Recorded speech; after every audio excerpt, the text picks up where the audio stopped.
Mais dois times garantiram vaga na fase de grupos da Libertadores da América e o Fluminense pode ter uma chave muito difícil já de cara. Eu vou explicar tudo por quê. Tem também a classificação do Volta Redonda na Copa do Brasil, que vai chegar motivado para o confronto contra o Fluminense, sábado, na semifinal do Campeonato Carioca, jogo que deve ter casa cheia no Maracanã. Saiu mais uma parcial da venda antecipada de ingressos. O Fluminense vai jogar, eu vou ficar louco na cabeça. Meus amigos, um grande abraço a todos, obrigado pela presença, pela audiência, muito obrigado pela sua amizade aqui no canal Ligados no Flu. Eu sou o Rodrigo Dias, eu sou jornalista e agradeço demais pela sua presença e quero começar esse vídeo, como sempre, mandando um abraço para essa galera que deixa o nome da cidade de onde nos acompanha. Lá nos comentários você também pode fazer isso. Então um abraço para o Elvio Rocha e para o Carlos Roberto em Araruama, o Etevaldo Barbosa em São Cristóvão, Sergipe, o Ademir Souza em Lisboa, Portugal, o Antônio Felipe em João Pessoa e o Gilberto Batista em Lusiânia. Um grande abraço a todos vocês, faça a sua inscrição aqui no nosso canal, estamos quase chegando nos 14 mil seguidores, então faça a sua inscrição, ajude o nosso canal. Você também pode colaborar de outras formas, você pode ser membro do nosso canal ou então fazer uma colaboração via Pix, a nossa chave Pix está logo aqui embaixo. Meus amigos, vamos lá então, vamos falar então primeiro sobre o jogo do Fluminense contra o Volta Redonda no próximo sábado, vale vaga na final do Campeonato Carioca. O Fluminense tem que ganhar o jogo, qualquer placar. E a torcida está se mobilizando para fazer uma grande festa, para lotar o Maracanã no próximo sábado. De acordo com o GE. Globo, mais de 33 mil ingressos foram vendidos de forma antecipada até agora para esse jogo do Fluminense contra o Volta Redonda. Setor leste inferior está esgotado, setor sul totalmente esgotado. Ainda faltam ingressos para o Maracanã Mais e também para o setor leste superior. O Fluminense deve abrir nas próximas horas outros setores para disponibilizar mais ingressos para a torcida. Na minha visão, expectativa de mais de 50 mil torcedores para esse jogo. Por quê? Nós ainda temos a quinta, a sexta e o sábado de venda de ingressos. A venda para o público em geral, para o público que não é sócio, começou ontem. Então a expectativa é de mais de 50 mil pessoas no Maracanã no próximo sábado. Você que ainda não comprou seu ingresso, corra, compre o seu ingresso porque vai acabar, gente, vai esgotar. Aqui na nossa descrição desse vídeo tem um link para você ter mais informações sobre como comprar o seu ingresso, ou pela internet ou então nos pontos físicos. De qualquer forma, Fluminense e Volta Redonda com casa cheia, na minha visão, expectativa para mais de 50 mil torcedores no Maracanã. E o Volta Redonda, adversário do Fluminense, vai chegar muito motivado para esse jogo. Primeiro porque tem a vantagem do empate, né, vai jogar da forma como gosta, ou seja, fechado, ele não precisa agredir o Fluminense, ele vai jogar da forma como ele gosta de jogar, fechado, com muitos homens atrás da linha da bola, esperando o Fluminense para fazer a transição rápida e ligar o contra-ataque. Foi assim que o Volta Redonda venceu os dois jogos contra o Fluminense, jogando desta forma. E é assim que o Volta Redonda vai jogar, e é assim que o Volta Redonda enfrentou o Atlético Goianiense.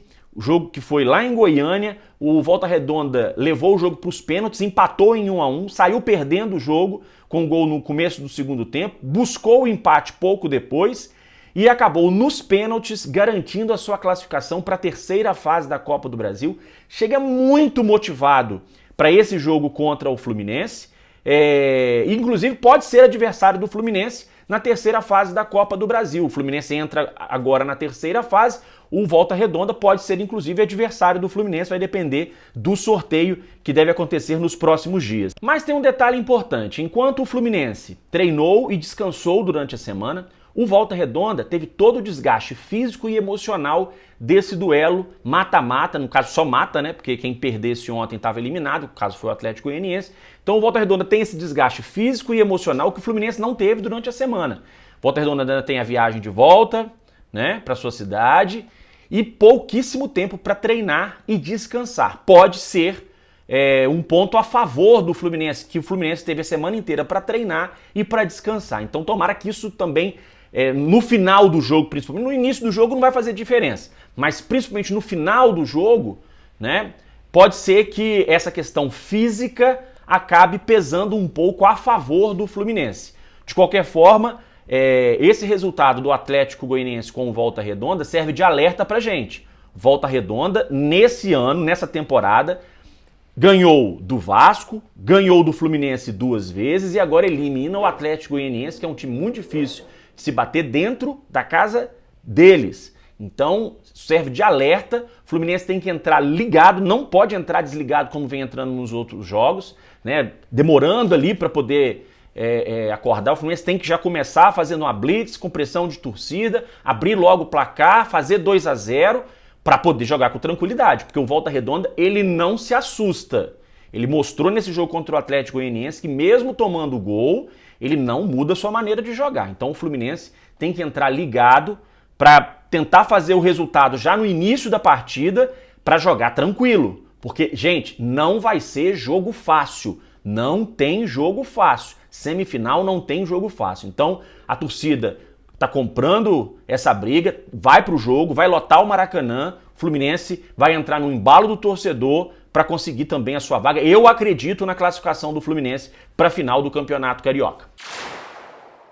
Vamos falar agora de Taça Libertadores da América, porque a gente teve na noite desta quarta-feira mais 2 times classificados, o Atlético Mineiro e também o Independiente Medellín da Colômbia. Esse time do jogador do Fluminense, o Germancano, o Independiente Medellín pode ser adversário do Fluminense, assim como o Atlético Mineiro. Porque o Atlético Mineiro, todos os times que vêm da pré-Libertadores, eles vão direto para o pote 4, independente da posição deles no ranking da Conmebol. Então, nesse caso específico, os times do pote 4 podem sim enfrentar equipes do mesmo país. Ou seja, o Atlético pode enfrentar alguma equipe do pote 1, que tem vários brasileiros, ou do pote 2, onde estão, por exemplo, o Fluminense, o Corinthians, e se eu não estou enganado também o Internacional de Porto Alegre. Então, a gente vai fazer aqui agora um panorama, vamos traçar aqui um panorama sobre as possibilidades de grupos do Fluminense na Libertadores da América. A gente pode ter aí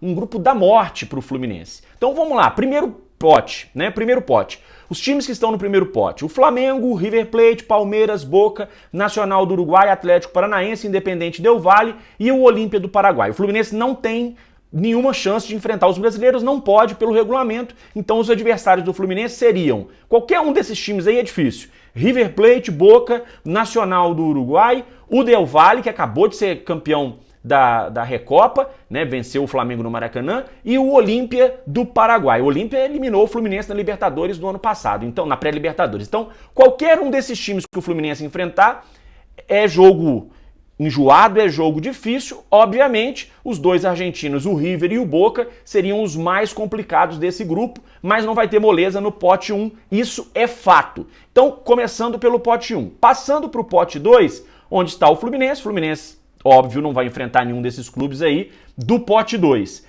No pote, ali é só pra gente constar aqui, ó, os times que estão no pote 2, só pra vocês saberem, além do Fluminense, tem o Libertad do Paraguai, o Atlético Nacional da Colômbia, o Internacional do Brasil, o Barcelona de Guayaquil, o Racing da Argentina, o Corinthians e o Colo-Colo do Chile, além do Fluminense, como eu disse. Então vamos pro pote 3, pessoal. No pote 3, quando a gente bate o olho assim, ó, tá fácil, não é bem assim não.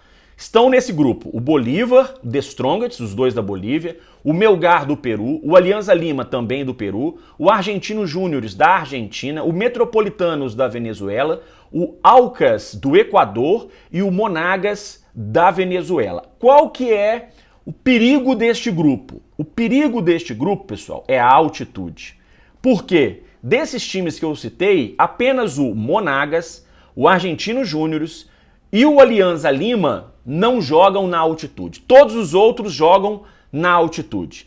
O Metropolitanos joga em Caracas, que tem uma altitude que não é grandes coisas assim, não interfere muito no jogo. Menos de 1.000 metros acima do nível do mar. Mas tem uma pequena altitude. Já os outros, todos jogam na altitude. O Bolívar, o The Strongest, todos eles jogam na altitude. Então é um perigo para o Fluminense pegar esses times. O ideal é que o Fluminense enfrente alguma das equipes que não jogam na altitude. Como eu disse, o Monagas, o Argentinos Júniores, que o Fluminense já enfrentou naquele jogo histórico, né, naquela vitória por 4-2, e além do Alianza Lima. O Metropolitanos também acho que não teria muito problema, embora seja uma viagem longa para Caracas, na Venezuela. E no grupo 4, que teoricamente, né, o pote 4, aliás, que teoricamente seria o pote mais fácil, a gente tem classificados o Liverpool do Uruguai, o Deportivo Pereira da Colômbia, o Nublense do Chile, o Patronato da Argentina, o Independiente Medellín da Colômbia, que se classificou ontem, o Atlético Mineiro e ainda tem mais 2 times para entrarem que jogam nesta quinta-feira. O Sporting Cristal enfrenta o Huracán, no primeiro jogo foi 0-0, o jogo dessa quinta é no Peru. E o Cerro Porteño do Paraguai pega no Paraguai o Fortaleza, no primeiro jogo deu Cerro por 1-0. O Fluminense, nesse caso, pode pegar o Atlético Mineiro. Se o Fortaleza passar pelo Cerro Porteño, o Fluminense também pode pegar o Fortaleza. O mais difícil, claro, o cenário mais difícil seria se o Fluminense caísse no grupo do Atlético. Só que aí tem um detalhe. Se o Atlético for sorteado com algum brasileiro do pote 1, e isso pode acontecer, automaticamente a gente não poderia ter 3 brasileiros no mesmo grupo. Então, se o Atlético, no sorteio, ele já cai no pote 1 enfrentando um time brasileiro, isso quer dizer que o Fluminense não poderia mais enfrentar o Atlético. Mas, se o Atlético cair no grupo, por exemplo, do Boca Júnior ou do River Plate, o Fluminense pode pegar o Atlético. Então você imagina, se a gente tiver, por exemplo, um grupo hipotético aqui, Boca Júnior, Fluminense, Bolívar, que joga na altitude, e o Atlético Mineiro. Seria realmente um grupo fortíssimo, o grupo da morte para o Fluminense. E ainda tem o The Strongest, que apesar de, né, não ser uma equipe de tradição, né, joga também numa altitude assim, muito elevada. Então é isso. E ainda tem a possível entrada do Fortaleza, ou o Cerro Porteño, são 2 times que sempre dão muito trabalho, né? Fortaleza é time tradicional, time de Série A, time muito forte também jogando dentro de casa. Então, de qualquer forma, não será uma Libertadores fácil. O Fluminense tem que dar sorte no sorteio, que vai ser realizado no próximo dia 27, para cair pelo menos... Grupo fácil não vai ter, gente. Isso aí é fato. Grupo fácil na Libertadores não vai ter. Mas é isso. Libertadores não tem moleza, não tem facilidade, né? Às vezes um time ou outro consegue cair num grupo muito fácil, mas moleza, mamão com açúcar na Libertadores não tem. Sorteio dia 27, a gente vai ficar de olho, vamos acompanhar para ver quais vão ser os adversários do Fluminense na Libertadores 2023. Meus amigos, um grande abraço a todos, obrigado pela presença, pela audiência. Estamos juntos, até o próximo vídeo.